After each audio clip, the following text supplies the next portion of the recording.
Good morning. I call this session of the Public Service Commission to order. Madam Secretary, are there any changes to the final agenda? There are no changes to the final agenda. Thank you.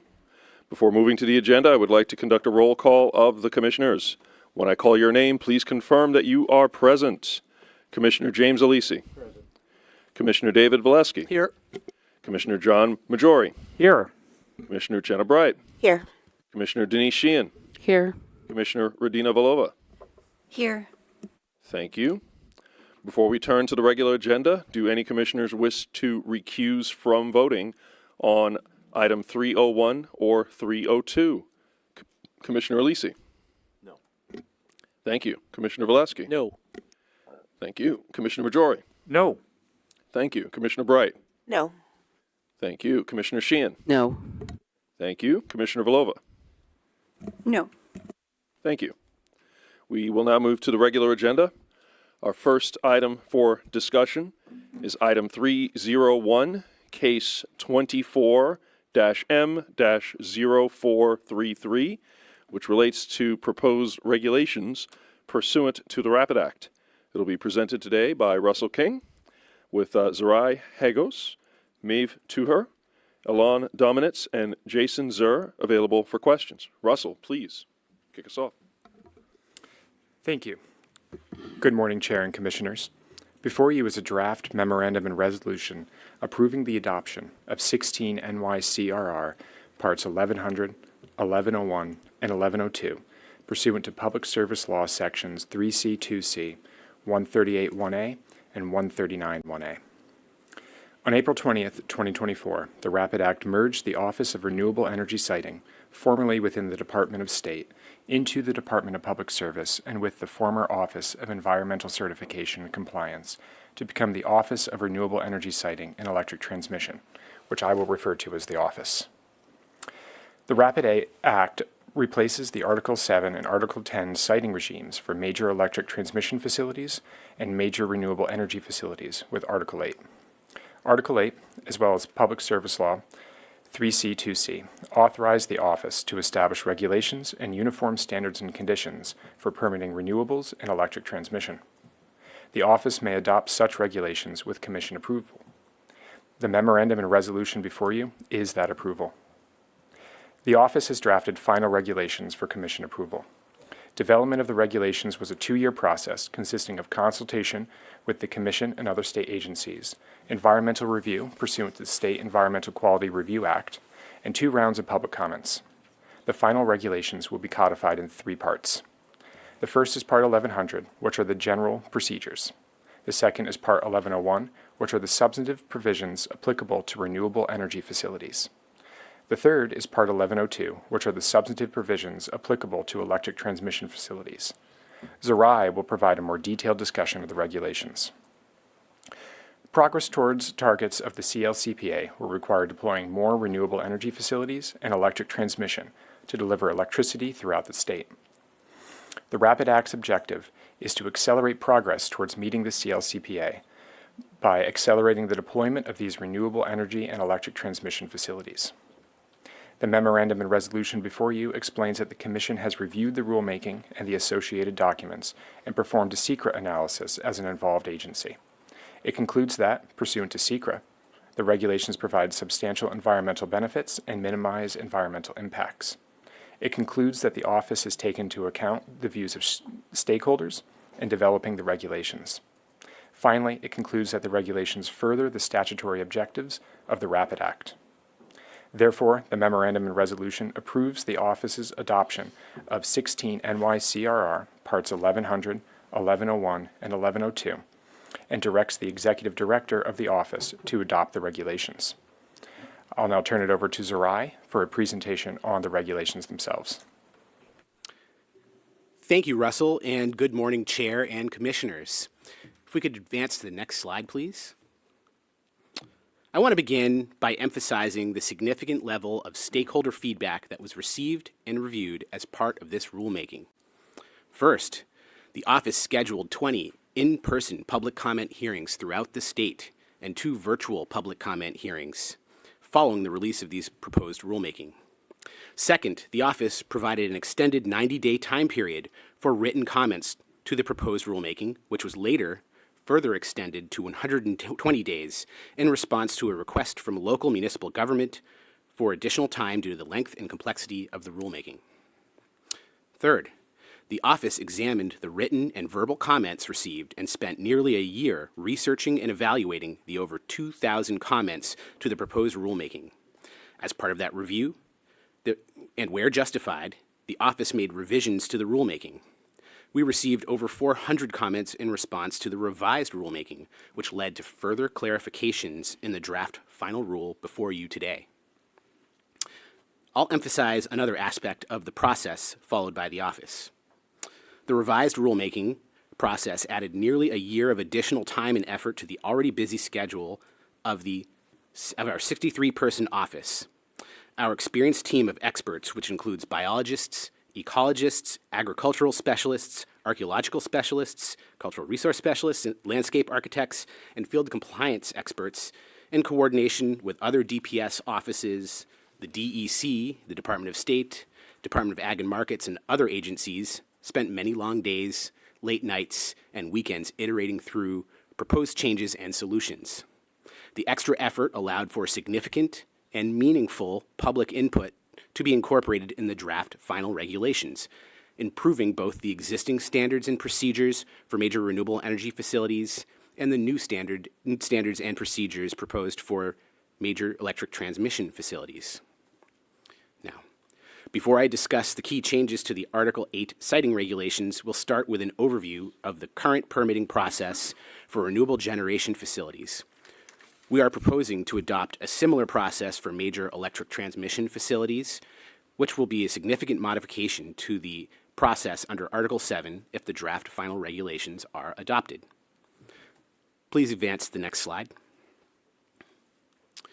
That process begins with a significant pre-application review that includes environmental studies, community outreach, meetings with both the office and the applicant, and, for transmission facilities, route scoping processes. Experience shows that motivated applicants for renewable energy facilities can take up to 2 years to complete the pre-application process, as it can involve fieldwork that is seasonally specific, with additional effort before and after that fieldwork. Among other requirements, the pre-application phase proactively identifies the exact locations of regulated resources, such as wetlands, threatened and endangered species, for review during the application phase. Applicants have to compile a comprehensive application that includes 25 exhibits for generation projects and up to 29 exhibits for transmission projects. For generation projects, staff has 60 days to review the application and determine if it's complete, with 120 days for review of transmission projects.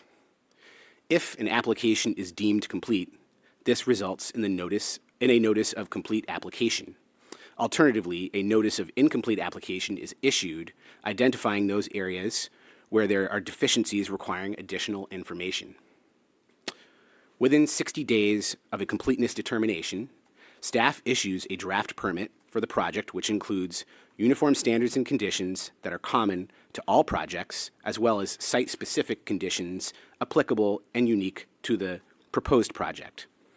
Thereafter, a 60-day public comment period is noticed, at the end of which a public comment hearing to gather verbal feedback from the community and other interested participants is scheduled.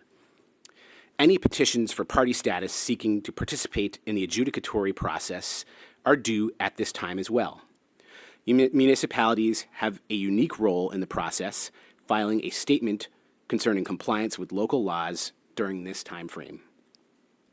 Staff and the applicant will have 21 days under the revised rules to file responses to the petitions for party status, after which the administrative law judges have 30 days to determine if any substantive and significant factual issues are raised requiring a hearing.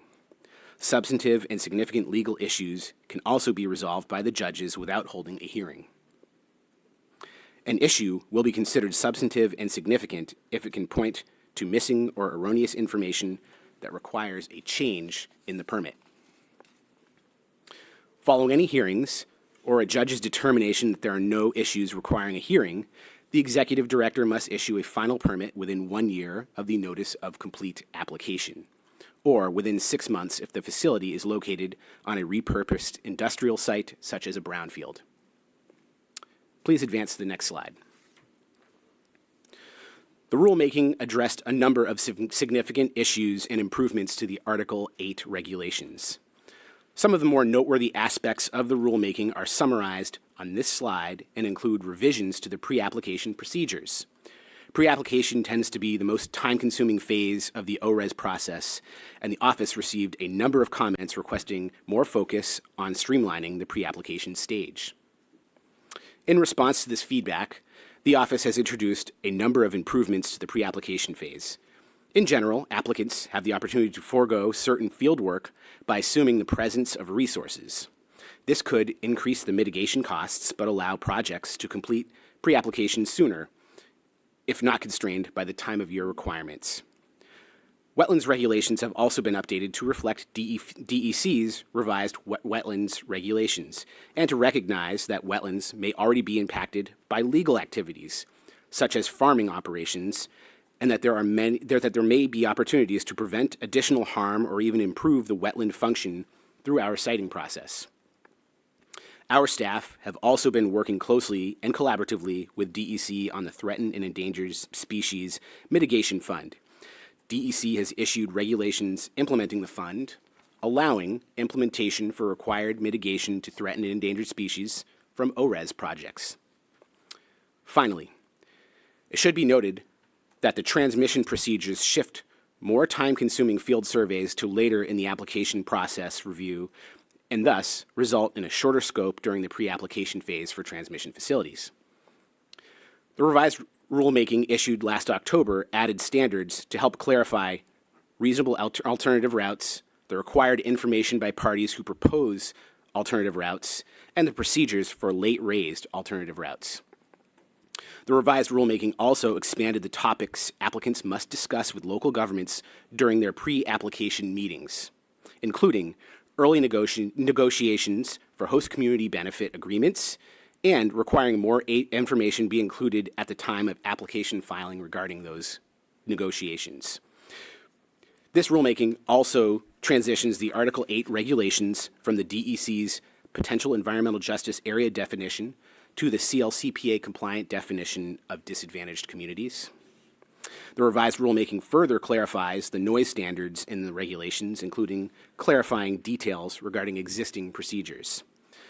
The RAPID Act requires that actively farmed areas that involve the richest mineral soil groups 1 through 4, received heightened protections, an existing practice of the office that is made explicit in the draft final regulations. Finally, the draft final regulations include new streamlined procedures for work that occurs substantially within existing electric transmission rights-of-way. In projects where the applicant can demonstrate there are no significant increased adverse impacts, or that the impacts are addressed by the uniform standards and conditions provided for in the regulations, the permit may be processed administratively, potentially reducing the total time to permit by over 50% when compared to the Article 7 procedures being replaced by Article 8. For projects that do not meet the threshold for this expedited process, the Article 8 regulations will still result in a more streamlined and transparent process for all who are involved. In closing, the draft final regulations introduce meaningful improvements to the siting process for both renewable energy facilities and transmission facilities. We are proud of the very significant effort to review and, where appropriate, incorporate public feedback into this rulemaking. We believe these changes result in a more efficient permitting process without compromise to the environmental or community protections. Russell King, Maeve Tour, Jason Zaire, Alone, Dominitz, and I are available for questions. Thank you. Thank you for the presentation this morning, and thank you, Russell. I think this is your first time presenting, so thank you for the presentation. I have some comments, but before I get into those, I wanted to ask a couple questions of this group, just concerning some questions, statements that I often hear regarding practices with ORES. And one most important, and I'll start with this one, there's a suggestion that the ORES process is taking land away for renewable generation facilities. And I think for my benefit and the benefit of anyone listening, it would be helpful if you would articulate how a generation project actually comes to ORES for a review. Thank you, Chair Christian. I'll start by saying no. ORES is not taking land away from anyone, including farmers. In fact, we closely regulate the use of farmland in our process and ensure that the most productive farmland is avoided as much as possible. Proposals are submitted to the office and land use agreements are executed with landowners, who often continue farming in the most productive parcels while helping the state meet its clean energy goals. At public hearings, landowners often say they're in favor of solar development because it allows farmers to continue to farm and keep the land in their family. And I want to zoom in on something you said that may be unclear to some.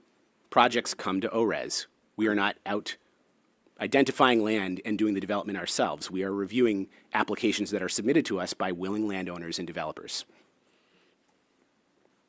Thank you. So just to amplify that point, ORES only gets involved once a landowner and a developer have an agreement and that application is submitted to the department. Correct. Okay, thanks. That's an important. I know there's a great deal of misconception out there about that particular aspect of it, so I appreciate you putting that on the record for us today. I think another area of concern regards statements that we're going against the community's wishes by citing these projects. Now, I know that utilities have the ability through eminent domain to secure land for transmission projects. But do we have a similar authority for renewable energy generation projects? And is that something permitted through ORES? Similar to the last question, no. ORES does not have eminent domain authority, plainly. The office will not accept applications for renewable energy facilities unless they include willing landowners who have executed land use agreements. Okay, thank you. Next question I'd ask would be related to the fees collected for the application process. I know there's an assertion that the fee is used to fund ORES operations. Can you comment on how the funds paid for by these developers are actually used? Absolutely. I'm going to make 4 points here. One is that they are required by law. 2 is that we use those fees responsibly.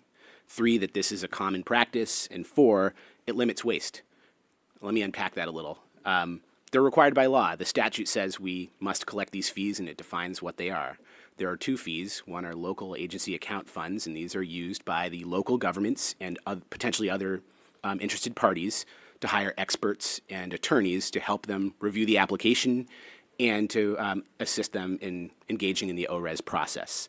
The other is an application fee, and that does help fund the operations of the office, and it helps to pay for the costs of reviewing the applications. I should also point out that this doesn't create a conflict of interest. ORES does have funding from the Department of Public Service for our operations, but we are required to collect these application fees, and we buy down the costs of public dollars by using the developer's money that's collected through the application fees. So we can fund our operations through the public service account funding that the department has if needed, but it is responsible to use this money in the best way possible to facilitate our operations. The third point about this being a common practice, if you look at other states, other local authorities that issue permits, it is very common to see application fees. So this isn't a new concept that was introduced by ORES. And then the point about limiting waste, I think it's, for people who are unfamiliar with how the development cycle works, when a developer wants to build a project, they are probably looking at a dozen or 24 different locations at any one time and looking for sites that have a whole combination of attributes that are ultimately going to make it successful with being built.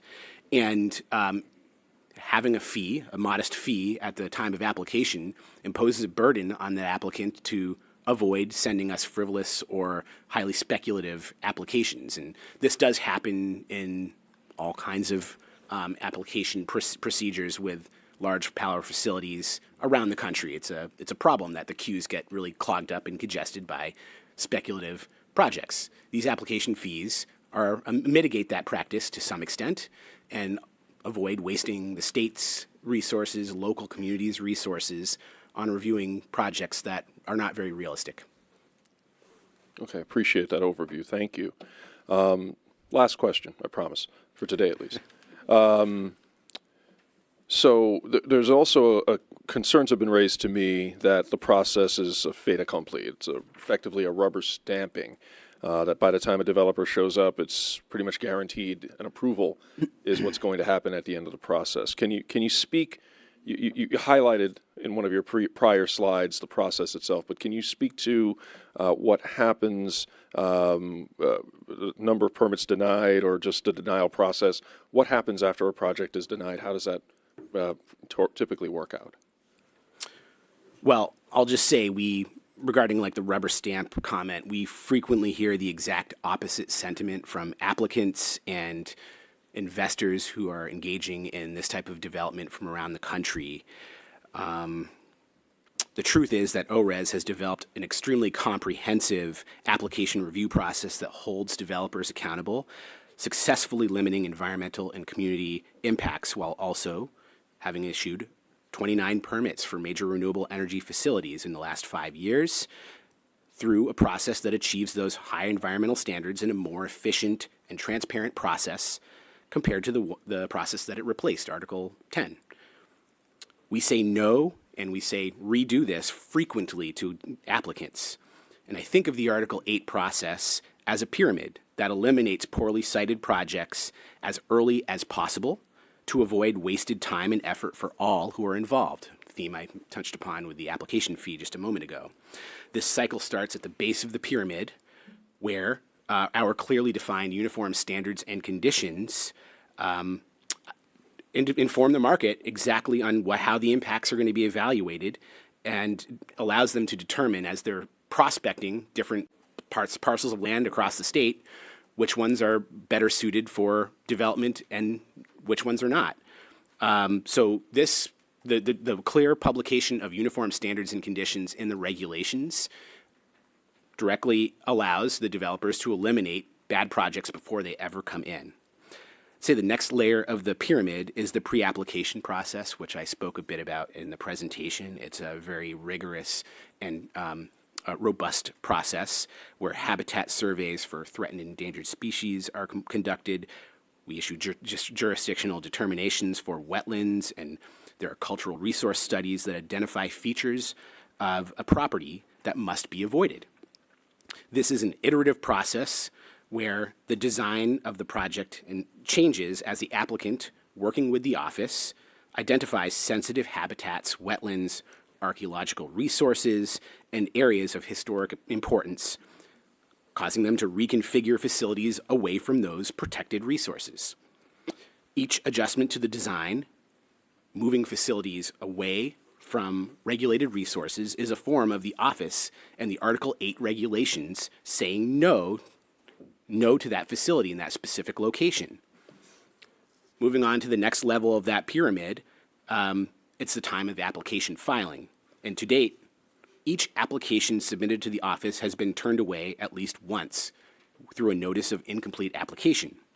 At this point, the applicant has to complete additional studies and work in order to demonstrate the project sufficiently meets the requirements in the regulations.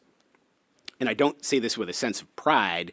We strive to reduce the amount of applications that are deemed incomplete through clear and transparent regulations, and this rulemaking helps advance that goal. But returning to a point I made right at the top of this response, I would strongly disagree with the term rubber stamp, and so would the industry. And we've issued 51 notices of incomplete applications to date at this point. And the final layer of that pyramid is, of course, the issuance or denial of the permit by the executive director. And we do hear concerns that most projects that reach this stage of the process happen to receive final permits. And in fact, there's only been one such case where the executive director has denied a permit. But I hope the examples of the numerous ways the ORES process has resulted in redesigns, relocations, or even withdrawals during the earlier phases of development provides helpful clarification regarding the rigor of the ORES process and the strong protections it enforces. Appreciate that. Thank you.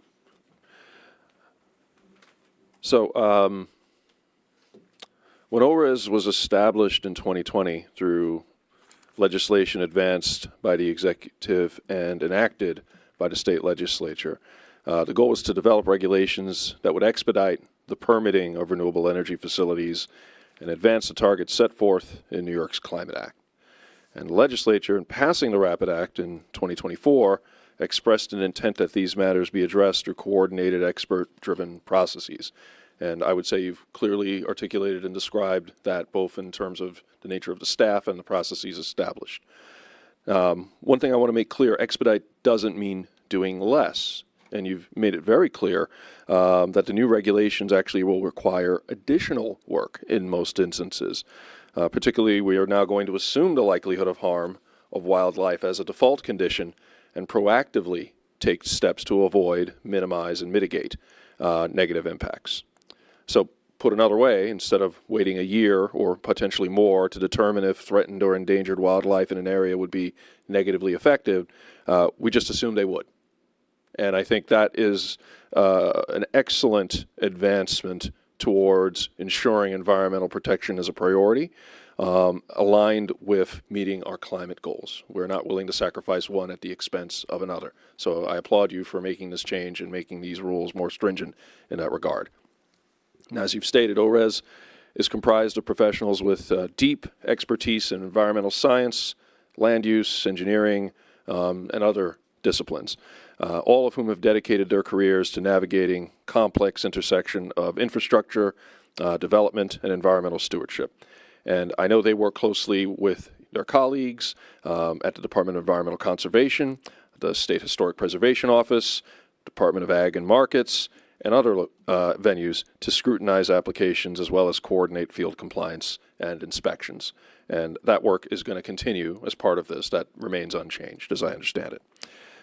So I appreciate the work that you guys have shown us here. I appreciate the work of everyone in the office who uses their expertise to guide the development of these new regulations. And I want to reiterate that these regulations rest on 55 years of siting experience and are the culmination of nearly two years, right? 2 years of deliberation made possible through public comments, of which we obtained about 2,500 throughout the process. So again, I see this as consistent with the environmental review pursuant to the State Environmental Quality Review Act, and I'm confident these regulations are going to continue to yield benefits to New Yorkers, and appreciate the work that went into this. Thank you. Commissioner Lisi. Thank you, Chairman. That was very thorough. Good job, first time out. I have no questions or comments. Thank you. Commissioner Valesky. Thank you, Chair. Just no questions, just 1, 2, 3, maybe 4 quick points. And first of all, thank you, Zerai and Russell and your entire team for bringing this before us. And Zerai, if I say anything here, even though I'm not phrasing it as in a question, if you disagree with anything I say, please don't hesitate to correct me.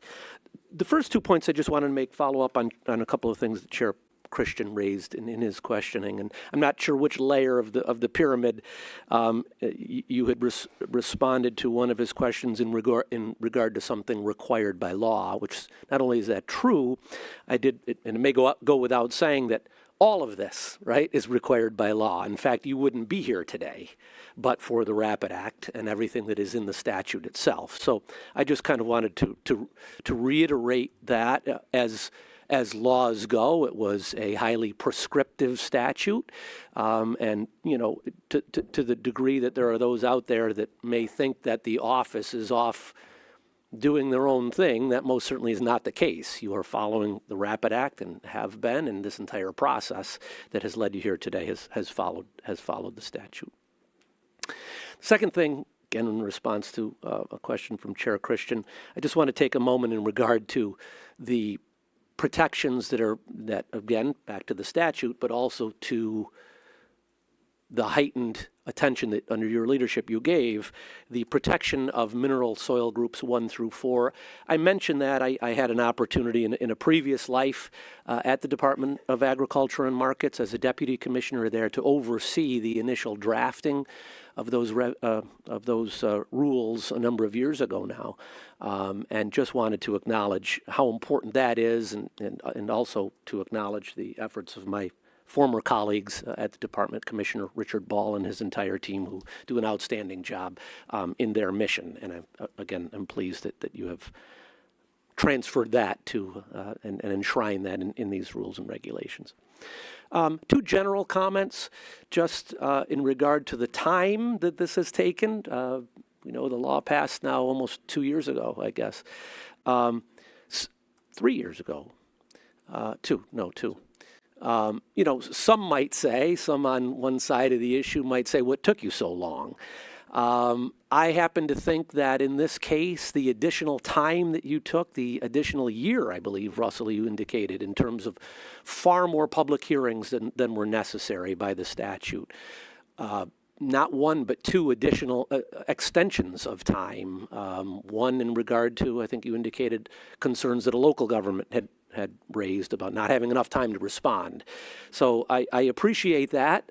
I think the extra time was incredibly important to respond to the stakeholders who provided such valuable input. So thank you for that. And if this comes to us a little bit later than anyone might have hoped, I think it's worth it.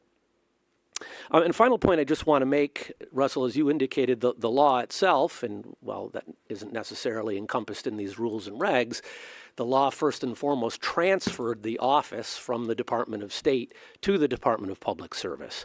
And I just want to acknowledge the efforts. Jessica Waldorf is here. She was asked to oversee that process initially, Zerai, before you were hired as the executive director. And I know there's a lot to that. I think you indicated over 60 employees now, and the bureaucratic process of moving a group of public servants from one state agency to the other is not an easy task. So I just want to acknowledge that, and on behalf of all of us here, you certainly set this up and set them up for success. So just wanted to put that on the record. I'll certainly be supporting the draft order and looking forward to continuing to watch as you process applications and move these projects forward. Thank you. Thank you. Commissioner Majori. Thank you. I don't have any questions. Thank you for the very thorough presentation and well-drafted order.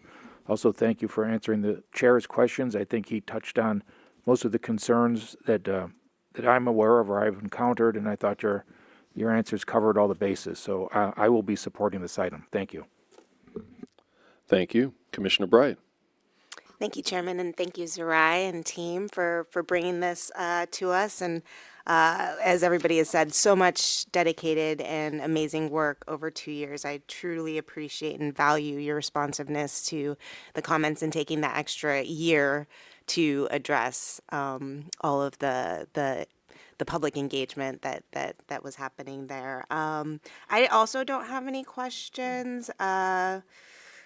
I see this as really a lot of dedicated effort and a great outcome that is really a testament to your team. So a great job. Thank you.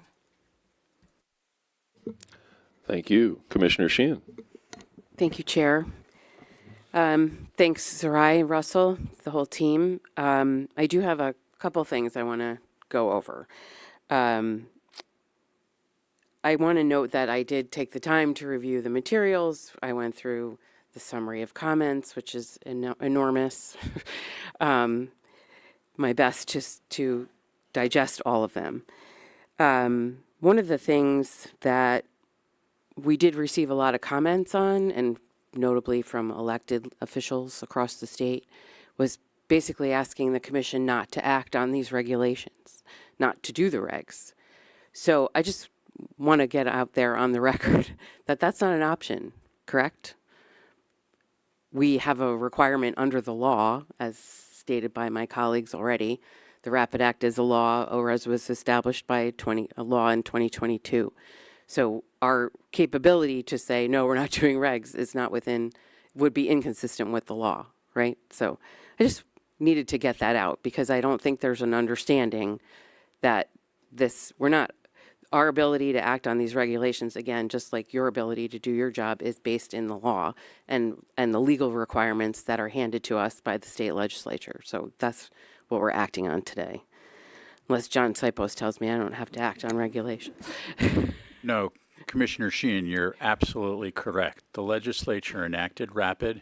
It authorized the office to develop and promulgate these regulations, and that is what the office did. The office complied with the legislator's authority that was given to the office. Yep. Okay.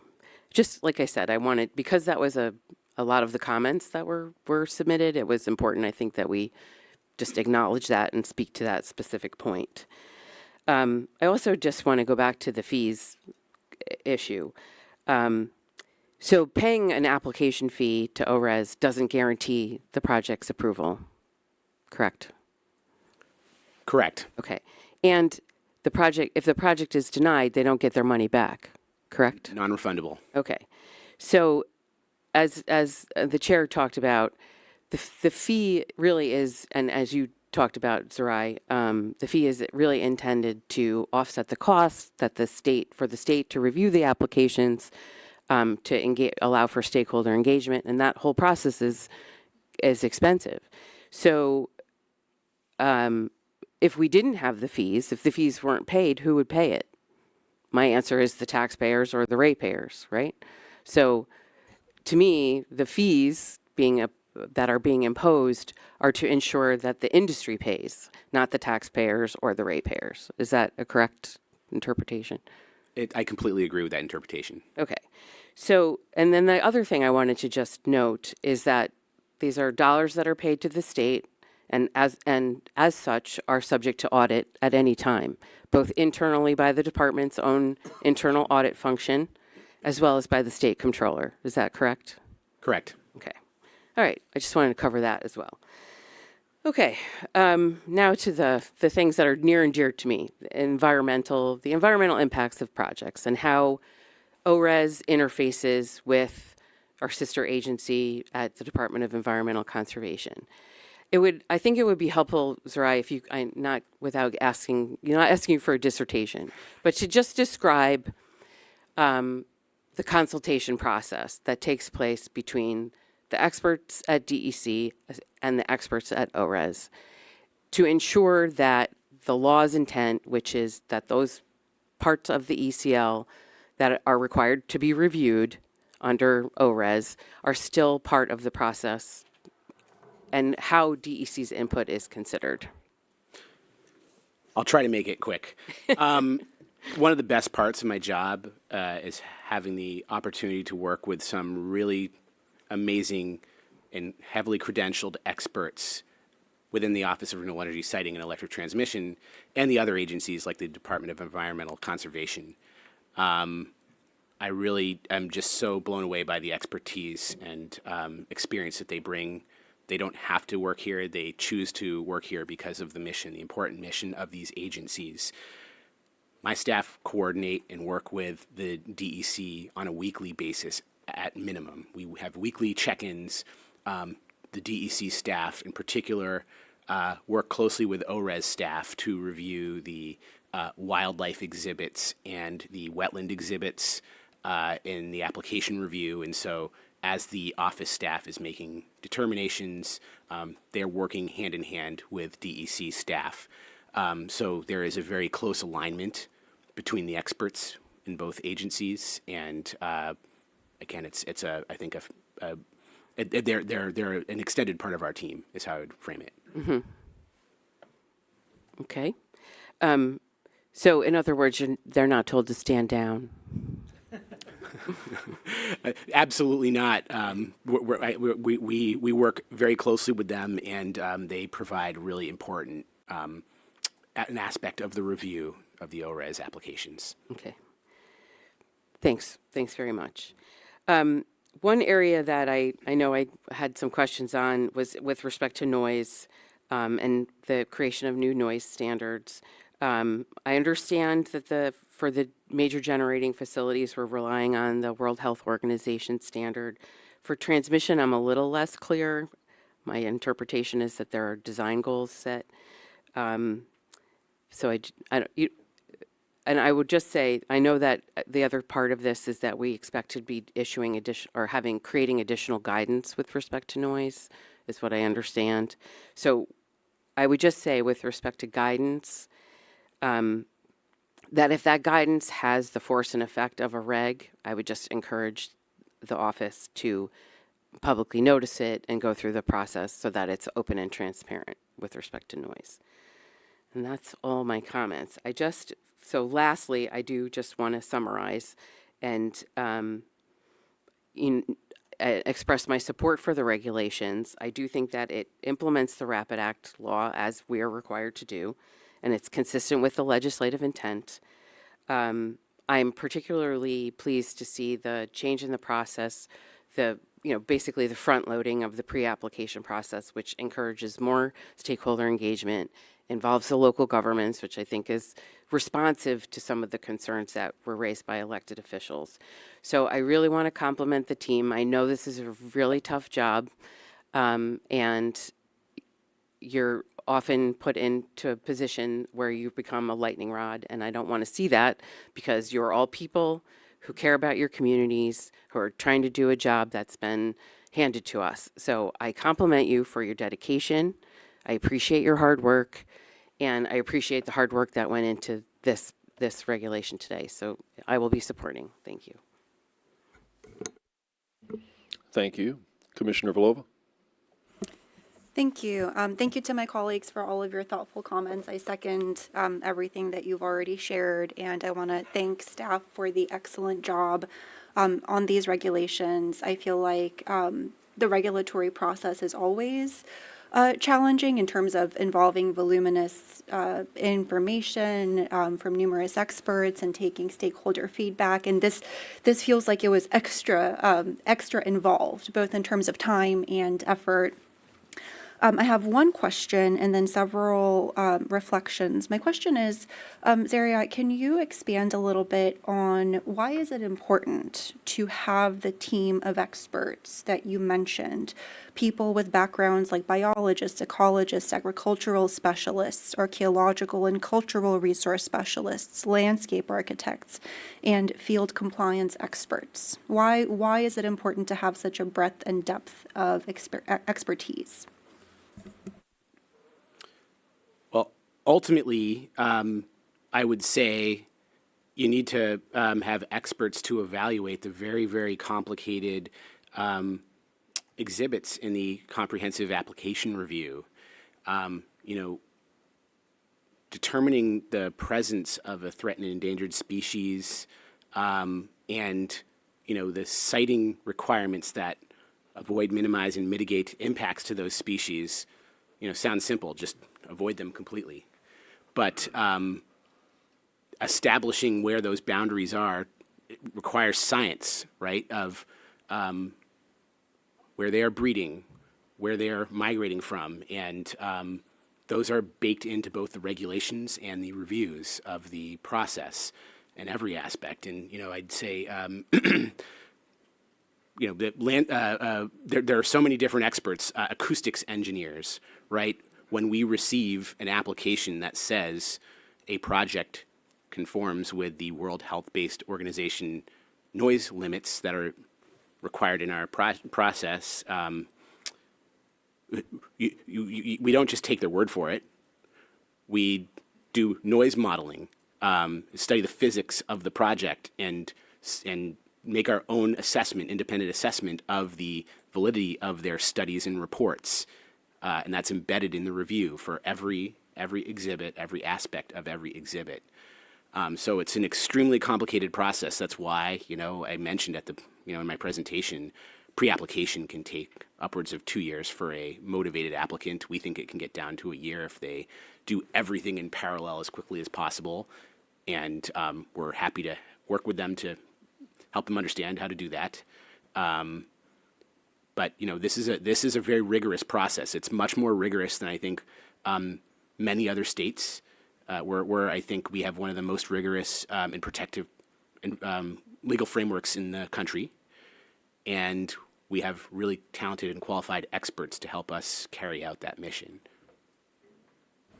Thank you so much, and I agree with you. My impression is also that these are some of the leading rules in the country.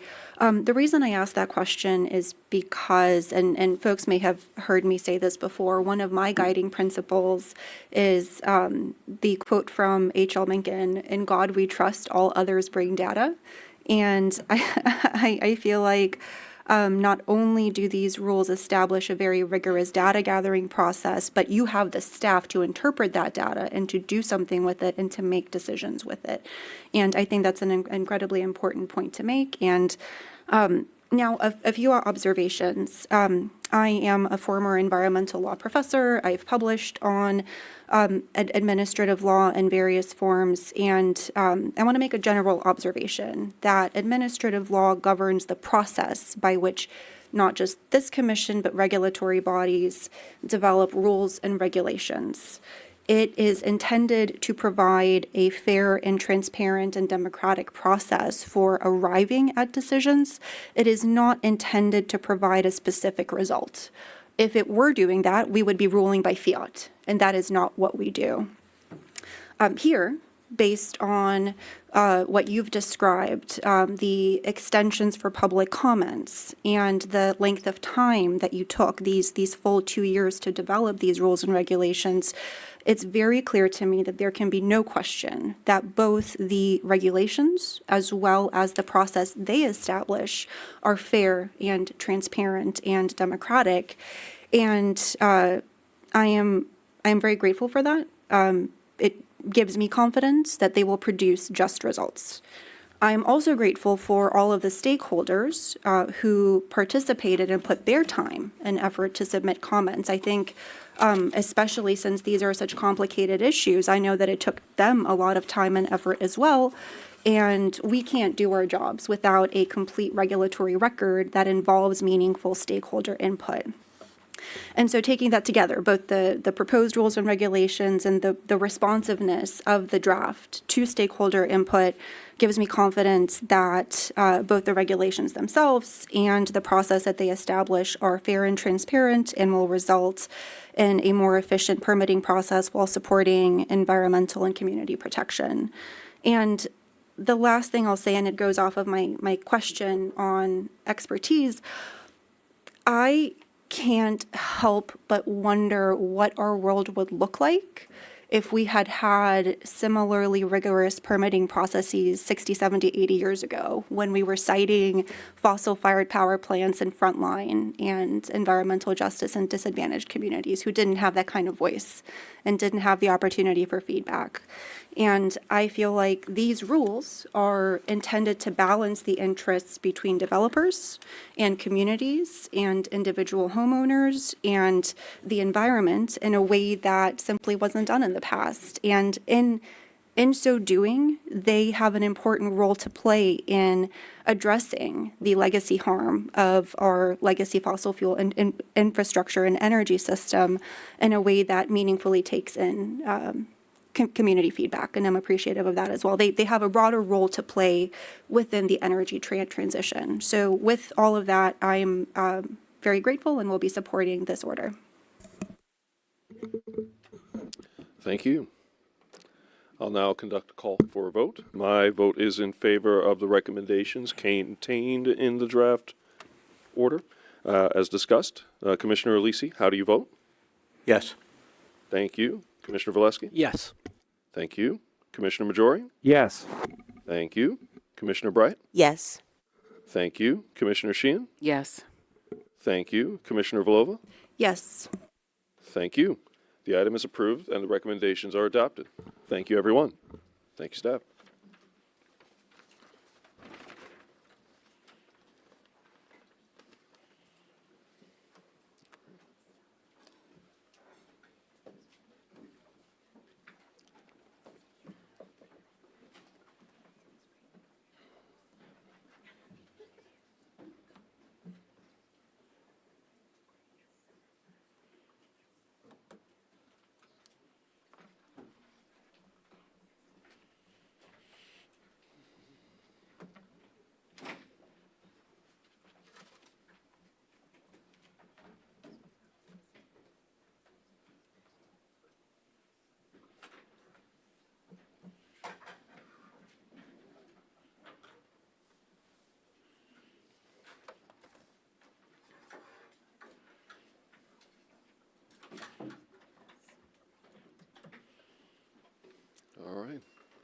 Good morning.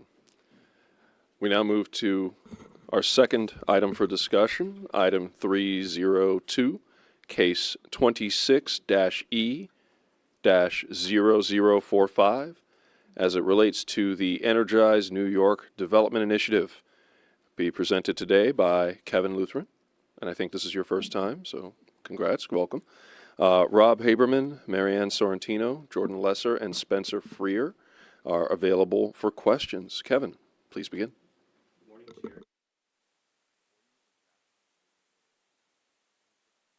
Well, thank you.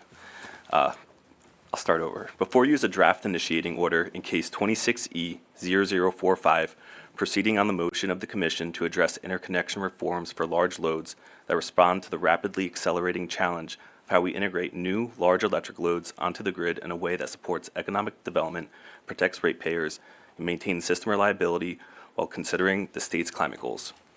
As announced by Governor Hochul in the recent State of the State address, the Energize New York development proposal calls on the Department of Public Service to assess and modernize how large loads connect to the electric grid.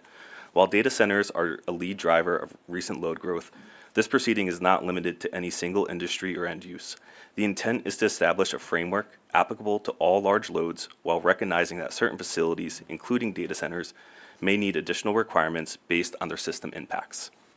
New York has a long history of supporting large electric loads that drive manufacturing, innovation, and job creation. Advanced manufacturing, clean tech, and other industrial facilities often require substantial electric requirements. Timely, predictable, and cost-effective interconnection is essential to keep New York competitive. At the same time, the scale and speed of today's load growth presents new challenges. Currently, there are nearly 12 gigawatts of electric load in the NYISO interconnection queue, with more than 8 gigawatts entering in the queue in 2025 alone. To put these numbers in perspective, the peak demand for all Zone J, New York City, is around 10 gigawatts. This means the amount of load in the queue is like adding another New York City to the grid. In addition, these projects can require substantial system upgrades, introduce planning uncertainty through speculative or phantom requests, and in some cases cause significant costs without delivery of comparable economic development benefits. The Commission has long applied a beneficiary pays principle, requiring new customers to pay at least a portion of the cost for necessary grid upgrades. This principle is grounded in public service law and Commission regulation that obligates utilities to provide service while defining how system costs are recovered. However, given the unprecedented magnitude of recent load growth, especially from data centers, it is necessary to explore whether this current principle adequately protects ratepayers from costs associated to meet these new demands. This draft order recognizes that not all large loads are the same. While New York continues to welcome large load projects that drive job creation and economic growth, certain facilities like data centers often present system impacts and benefits based on their scale, operating characteristics, and location. Consistent with the State of the State directive, this new proceeding would advance a large load interconnection framework that acknowledges those distinctions and allow policies to be adjusted accordingly. The 6 main objectives of this proceeding are to first, modernize the interconnection process; second, to improve transparency and predictability around grid upgrades; third, to ensure that data centers and similar facilities bear the costs they impose on the electric system; fourth, to provide the continued reliability of the electric system; next, to develop programs and policies for interconnection of large loads that consider objectives of the CLCPA; and finally, to explore the ways in which new large electric load could lead to downward pressure on rates for all customers. The Commission's prior work of modernizing interconnections, improving system planning, and protecting ratepayers provides a strong foundation for this proceeding to build on. The Commission implemented improvements to the standardized interconnection requirements by establishing working groups to troubleshoot challenges and developed an innovative cost-sharing mechanism, Cost Sharing 2.0, to address first-mover cost burden. More recently, proceedings on the timely interconnection of distributed energy resources are working to improve transparency, standardize cost estimation practices, and reduce barriers for developers to interconnect. To improve system planning, the Commission approved the coordinated grid planning process and proactive planning proceeding. These initiatives focus on integrating transmission, distribution, and resource planning to improve transparency and certainty to support efficient infrastructure investment. The results from these initiatives will inform best practices to manage large load forecasting, planning, and integration. They will also help move towards proactive instead of reactive system planning. Another supporting initiative the governor recently announced was the launch of the Promote Opportunity with Electric Readiness for Underdeveloped Properties, or the Power Up program. This program is administered by Empire State Development in consultation with the Department of Public Service to proactively develop electric-ready sites which significantly reduce development timelines to attract businesses to invest from target industries. Together, these programs demonstrate how the state, and in particular the Commission, is moving towards actively addressing infrastructure readiness. Furthermore, the Commission has previously addressed cost impacts of high-density loads for data centers and cryptocurrency mining companies through tariff design specifically for municipal utilities. Those actions demonstrate how targeted tariff structures can protect existing customers by ensuring large energy-intensive facilities pay their fair share. Experience outside New York further underscores the need for action. Other states are exploring long-term contracts, capacity-based charges, customer supply generation, and other approaches to manage data center growth. Some data centers have voluntarily committed to higher electric costs or dedicated resource to mitigate grid impacts. These developments highlight the importance of updating New York's interconnection and cost allocation frameworks. This proceeding builds on all the prior work and will complete a review of planning and interconnection processes, cost allocation mechanisms, and tariff structures related to large loads on the grid. It also recognizes that not all large loads are the same. The order directs the development of a criteria to define and categorize large loads, allowing for adjustments to requirements for high-energy dense facilities like data centers. Consistent with Energized New York development, this order will provide the framework to support large load projects that drive job creation and economic benefits. At the same time, the proceeding will explore additional requirements for facilities that impose significant system demands with limited economic benefits. These may include impact-based cost recovery, customer supply generation or storage, grid flexibility or curtailment measures, or other approaches to ensure reliability and protect the ratepayers. The draft order also recognizes that large loads may present both challenges and opportunities. In some scenarios, large loads, including data centers, could lead to downward pressures on rates for all customers depending on system design, operating profiles, and location. Additionally, this proceeding will consider opportunities for beneficial reuse of waste heat through coordination with the Utility Thermal Energy Network and Jobs Act, where additional efficiencies and benefits can be realized. In addition, staff will explore requirements that are specifically designed for large electric load to lead to reduced rates for all customers. Finally, staff will develop a white paper that will take into account stakeholder comments, results from a technical conference, and leverage lessons learned from previous initiatives. This will outline a structured path forward to modernizing the large load integration in a way that supports economic development, protects ratepayers, ensures system reliability, and aligns with New York climate goals. Thank you, and staff teams available to answer your questions. Thank you for the presentation, Kevin. I appreciate this coming at this time. I know everyone is hearing about the challenge related to load growth, not just here in New York State, but throughout the country. And I see this order, this action here today as yet another action taken by the Commission to support the efforts needed to have the infrastructure we need to meet that rising challenge. And you've stated several of the different things we're doing, the standard interconnection agreements and procedures. You mentioned what we're doing with the municipalities regarding high-density load customers. And this building upon that and further integrating with other ongoing actions, notably the Utility Thermal Energy Network, I see this as a sound way forward to capture that 10 gigawatts of future load coming into the system. So appreciate the effort and looking forward to seeing this move forward. Thank you. Commissioner Alisi. This is a good job on your first time out. I think we're having a lot of newcomers today, Chairman. A prudent approach to what the future holds for us, and based on what we learned in our briefings last week and what you've presented here today, I'll be supporting the effort. Thank you. Commissioner Valesky. Thank you, Chair Christian. Thanks, Kevin and team for the good work here.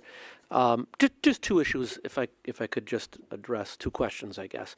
The first would be, could you just take just a few brief moments just to explain the timeline going forward, assuming the order is approved. I know that the final product would be a white paper that would eventually come before us, but can you just give a sense of when that would be, what would lead to the development of the white paper, and when the commission would realistically expect to see further action from our perspective? Yeah, so as part of the next steps to walk you through the process, we have several questions that we would solicit comments and feedback on that are due April 13th. Responses to those comments will be due a month after that.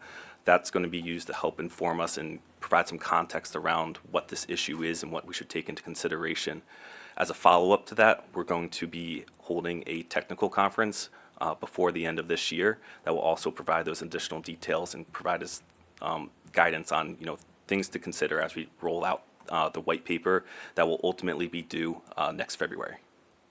Okay, so about a year from now, we could reasonably expect to see Yes. additional material for us to consider. Okay, thank you. The other issue I wanted to raise, and this is, I'm not intending this as a hypothetical question, because I understand, we don't deal in hypotheticals. However, I do always feel it important to reflect other efforts that may be going on here at the Capitol, or here in the Capitol, and by other branches of government. So, if you could just take an extra moment to address the issue of this proceeding and it not being limited to economic development projects that would be data centers alone. The reason why I asked for that, I know within recent days there has been legislation introduced in the legislature that would provide for a 3-year moratorium statewide on any and all new data center projects. Now, the hypothetical would be legislature passes it, the governor signs it into law. I understand that is that's not the issue, that's not the question. But if that were to happen, my understanding is, in reading the order, that there is sufficient economic development projects going, large load economic development projects going on in the state that are not data centers, for which this order is important to address.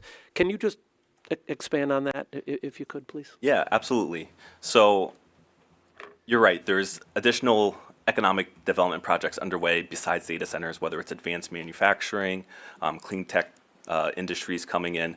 And through this draft order, we're proposing to make improvements to the interconnection process. Right now, that can take significant time, around 24, 27 months on average, I believe. And by streamlining this, providing greater transparency and predictability will help encourage developers to understand what that timeline would look like, which is critical as they start to build out these projects. Great. I appreciate that, and I think that's important to note. I think this order is certainly timely, regardless of what may or may not happen elsewhere, and I very much look forward to the results of the process and ultimately the white paper that you all will prepare. Great. Thank you. Counselor, you looked like you might hit your mute or your microphone button. No? Okay.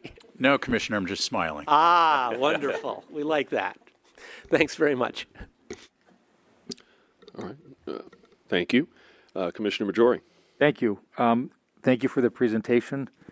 I have several questions. Let me start by asking this. Can you expand on the reasons why DPS is bringing this initiative to the Commission to launch at this time? Yeah, so over the last several months, department staff have recognized that new large loads are increasingly entering the queue and presenting an unprecedented challenge right now, and want to work to figure out best ways to address that challenge as we see it coming down the pipe.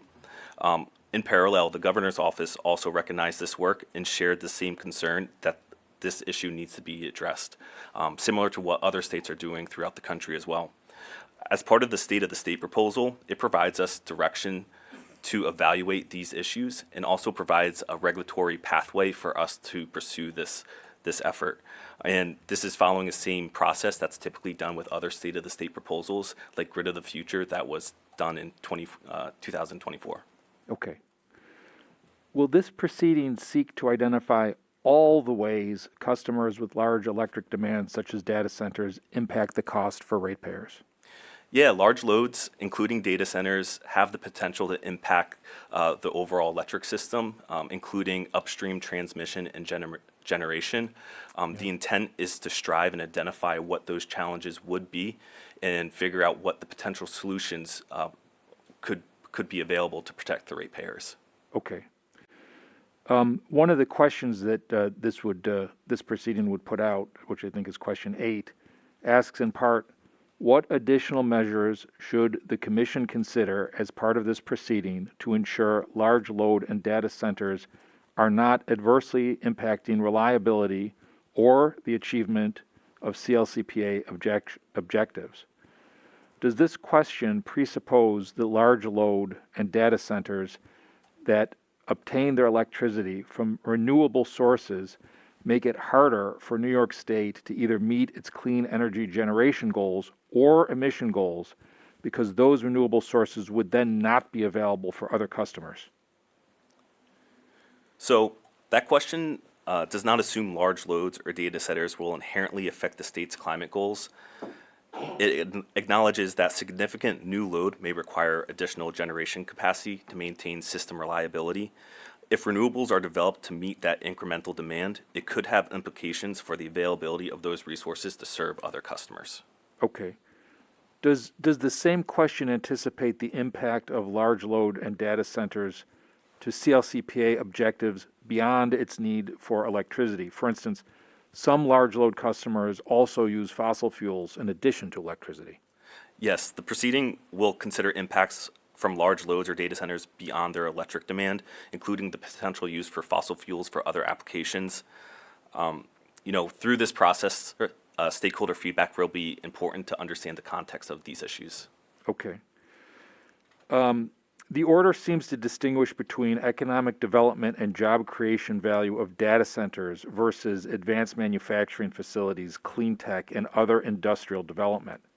This distinction appears to be made in the acknowledgement that certain large electric load facilities, such as data centers, often do not provide the same economic development or job creation opportunities relative to other strategic industries, as well as how, for data centers and similar facilities, the Commission may consider additional requirements. Is there a danger that the outcome of this proceeding will be a more streamlined process that makes it equally easier, both for large load projects that further economic development and job creation, as well as those that don't? So this concern is understood and is something that we're working to address through this proceeding. The intent is to modernize the process. We want to make it more timely, predictable, and transparent as large load requests continue to increase over time. While the interconnection process is improved for all electric loads, projects that impose greater risk or cost to the system may be subject to additional requirements. Okay. Is it within the legal authority of the Public Service Commission to restrict the delivery of energy to certain types of large load customers? Hypothetically, do we have the legal authority, for instance, to deny approval of projects to help deliver energy to data centers? So could we restrict the ease of energy to data centers? No, the law obligates utilities to provide service when requested. Okay. So if not, could this proceeding separate out policies to encourage job creators and economic drivers while discouraging or establishing roadblocks for large load customers such as data centers that do not provide the same economic development or job creation opportunities? The Commission cannot condition utility service based on job creation or economic drivers. Instead, the Commission could consider rules based on usage or unique operating characteristics. These type of policies are based on system impacts, ensuring reliability at just and reasonable rates, not economic outcome for large customers. And again, through this process, we're seeking public input to help provide context on these issues. Okay. Thank you very much for the answers to those questions. I do have some comments. This is an important proceeding that is coming from the DPS itself. That places special responsibility on the Commission to monitor the proceeding and ensure that any orders that come from it are aligned with its original purpose.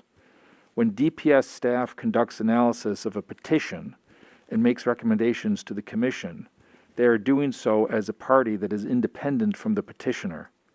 In the case of orders derived from a proceeding initiated by the Commission at the recommendation of staff, staff analysis is coming from the same entity that originated the proceeding. The DPS is an executive agency, whereas the Commission is not part of the executive, but also doesn't have its own staff. So we commissioners have a special responsibility in this type of case, which I think is heightened in part because the terms of 4 of us will likely expire before any order comes out of this proceeding. If the white paper is coming out in February of next year, I'll be gone. For the same reason, the input of stakeholders and the general public, which I have come to appreciate, often shapes the outcome of proceedings, is especially important in this case.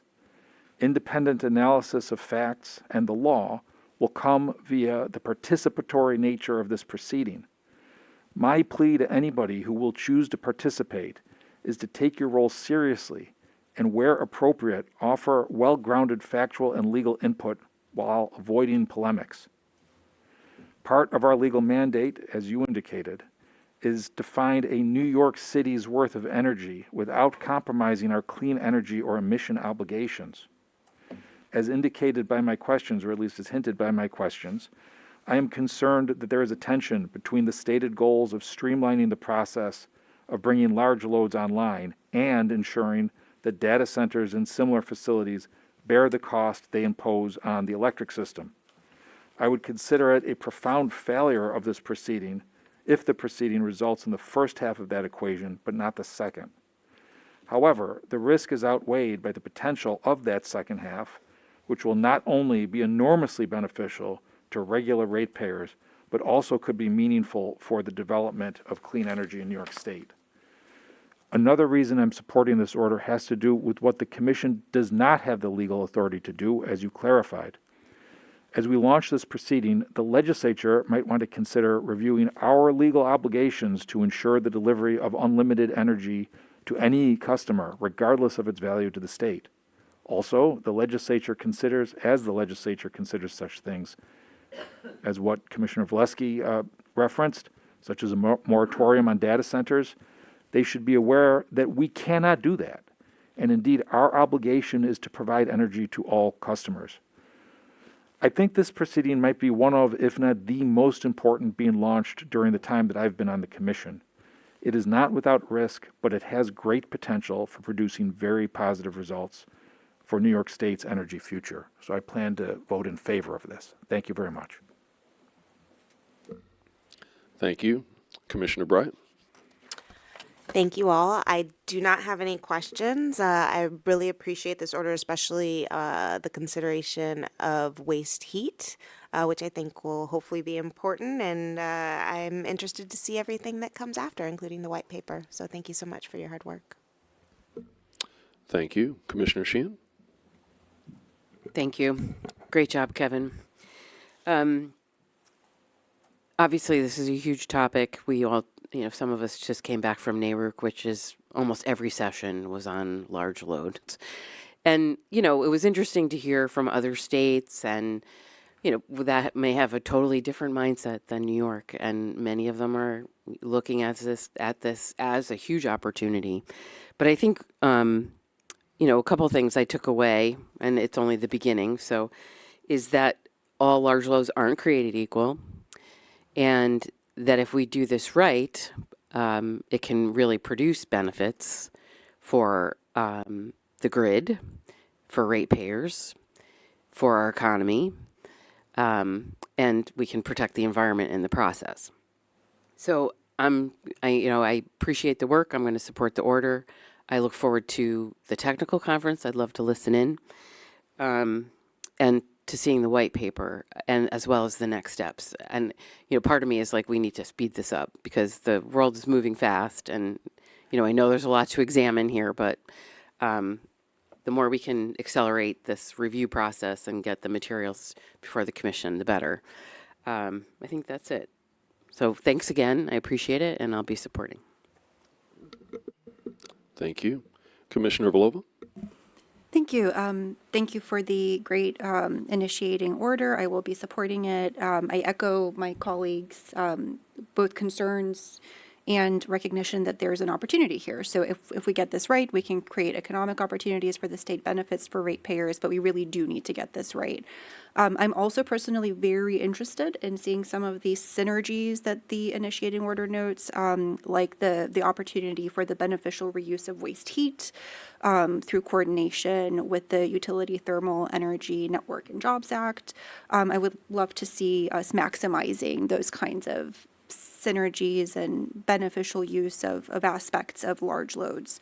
And also great job on the starting list of questions. I think it's a really great launching point for stakeholders to provide feedback, and I will be supporting. Thank you. Thank you. With that, I'll vote. My vote is in favor of the recommendations contained in the draft order as we've discussed today. Commissioner Alisi, how do you vote? I vote yes. Thank you. Commissioner Valesky? Yes. Thank you. Commissioner Majori? Yes. Thank you. Commissioner Bryant? Yes. Thank you. Commissioner Sheehan? Yes. Thank you. Commissioner Vlova? Yes. Thank you. The item is approved and the recommendations are adopted. Thank you, everyone.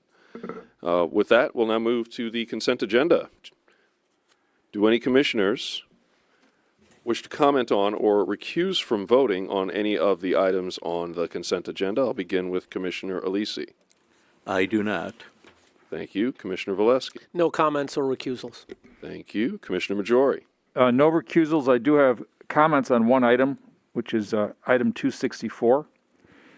This item has to do with whether or not to overturn an ALJ's decision that an evidentiary hearing has to take place in person. I am going to vote yes on this item. I find the staff analysis that there was no error of fact or law to be convincing, and thus there is not an adequate justification for overturning the ALJ's decision. Further, I also find that the explanation of the ALJs that an evidentiary hearing involves their full attention on the parties and witnesses in attendance without the distraction of managing daily remote viewing options. In this respect, there is a specific reason for this type of proceeding to take place in person. There's a third reason I will vote yes, which is a justification that is not included, which is that the proceeding should take place in person for the sake of transparency. In this situation, such a justification would be nonsensical. But I would also argue that the same justification for banning remote participation from proceedings in general, such as this proceeding we find ourselves in at this very moment, is equally nonsensical and even unsafe. In this case, I have great empathy for the appellant's argument. I do not want to be in this room right now, despite how much I want to spend time with everybody who's in it. State proceedings ranging from these PSC sessions to sessions in the legislature and many other types of meetings that demand transparency take place in a very different world than existed when some of the governing rules were conjured up in the first place. This session can be viewed in real time on the other side of the globe, and if somebody there missed it, a recording will be posted in short order. In this respect, state government proceedings are more transparent than at any previous time in history. We learned during the pandemic that these types of proceedings, which I am distinguishing from the evidentiary hearing that's at issue in this particular case, can take place remotely, be every bit as accessible and transparent as in-person meetings in Albany that are also live streamed and can be much safer and healthier. I will point out that last month we voted on the Con Ed rate case, which affects millions of New Yorkers. If anybody came up from the service area to this room, it was a handful of people, at best, who simply sat and observed the same way they could have on their phones at home. I actually doubt any regular ratepayers came up for that consequential proceeding at all. We do not have to meet in a tightly packed room in order to facilitate transparency. I'm not sure how much flexibility we have as a commission, but we are well past the time that the legislature should review the open meetings law and update it to bring it in alignment with the contemporary world. That said, I'm going to vote for this item and everything else in the consent agenda. Thank you. Commissioner Bryan. No comments or recusals. Thank you. Thank you. Commissioner Sheehan. Yes, I am recused from item 380. Item 380, recused. Thank you. And Commissioner Vlova. No comments or recusals. Thank you. I'll now conduct a call for vote. My vote is in favor of the recommendations on the consent agenda. Commissioner Alisi, how do you vote? Yes, on all items. Thank you. Commissioner Valesky. Yes on all items. Thank you. Commissioner Majori. Yes on all items. Thank you. Commissioner Bright. Yes on all items. Thank you. Commissioner Sheehan. Yes on all items except for number 380, which I'm recused from. Noted. Thank you. Commissioner Vlova. Yes on all items. Thank you. And with that, the items are approved and the recommendations are adopted. Thank you, everyone. Before we conclude, there's one final matter I'd like to address.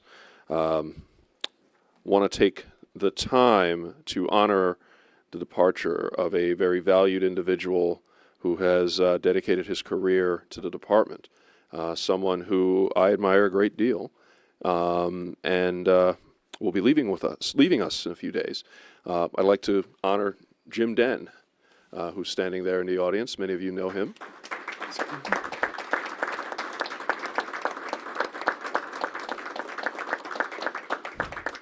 Jim will be retiring after a very, very long and very productive career. And with that, I'd like to ask Madam Secretary to read a resolution of the commission onto the record. And I will do so happily. And Jim, with such a long and distinguished career, we couldn't fit everything in here, but we did try to get most of it. So the resolution will read as follows. Whereas James Den has served the Department of Public Service, the Public Service Commission, and the citizens of the state of New York since 2006 with great distinction.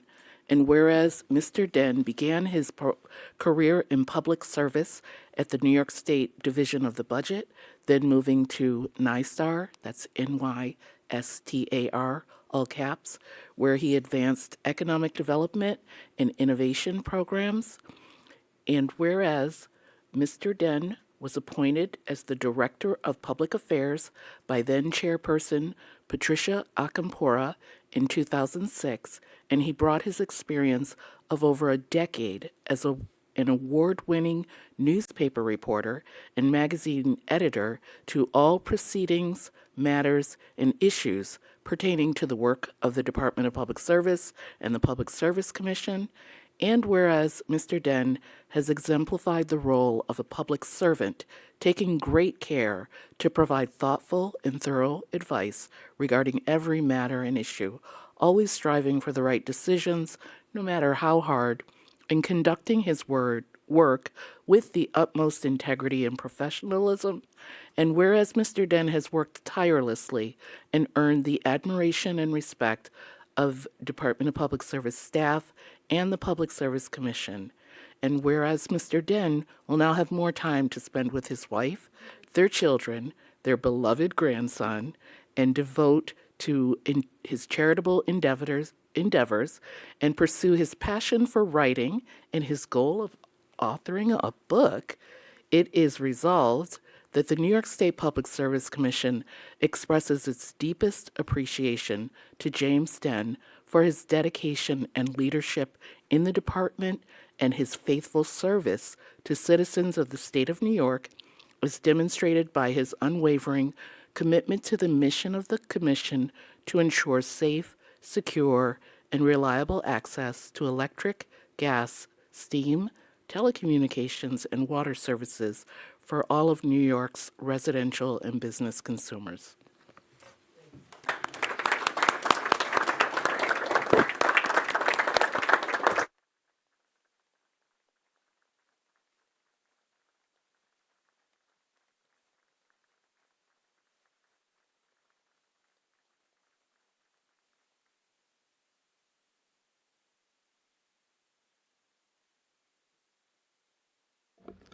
And Jim, know that I appreciate you wearing red today to make you easier to spot in the audience. So, I have a lot of words, but I find it hard to say them right now.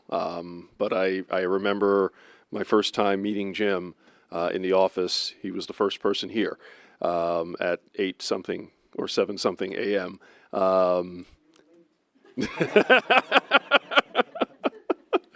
And I know you will be missed. I know that for a fact, and I will cherish the last few times we have here. But I know you'll be with us in spirit, and your legacy will continue for a very long time to come. I feel like you've helped take us to where we are today, and forever grateful for that. So thank you, Jim. Thank you. And if any other commissioners wish to make any comments, Commissioner Lisi. This will be the best promotion you'll ever have. Take it from me. I wish you the best, and thank you for all you've done for all of us. Good luck, Jim.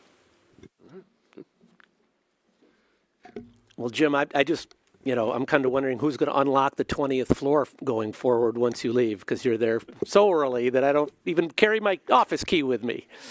Guess I'll have to start. I know we'll have an opportunity in the future to hopefully anyway, to say words and celebrate. But I just want to say in congratulating you, many of us here have been, well, certainly in this role and previous roles, where we are required to often have someone speak on our behalf. And I'm thinking of all the stories that refer to the Public Service Commission. And so many of them will say, Jim Denn, spokesman for the commission, right? And, it's there's a trust that we place in you to speak on our behalf. When we don't use our own words, we use your words, and we trust that your words reflect our opinions and our perspective. And that's pretty important to me, and I know it is to all of us here. So I want to thank you for that. I've been in state government for about 30 years, and Jim is in the very top tier of professionals in state government. And I spoke of transparency a few minutes ago. A big way that transparency is advanced is through media coverage. So most New Yorkers don't know and won't know the name of Jim Denn, but most of what they know about what we do is because of Jim Denn. And the service you provide to the people of New York cannot be adequately expressed. So congratulations, and I want to thank you for your public service and tell you it's been a joy to work with you.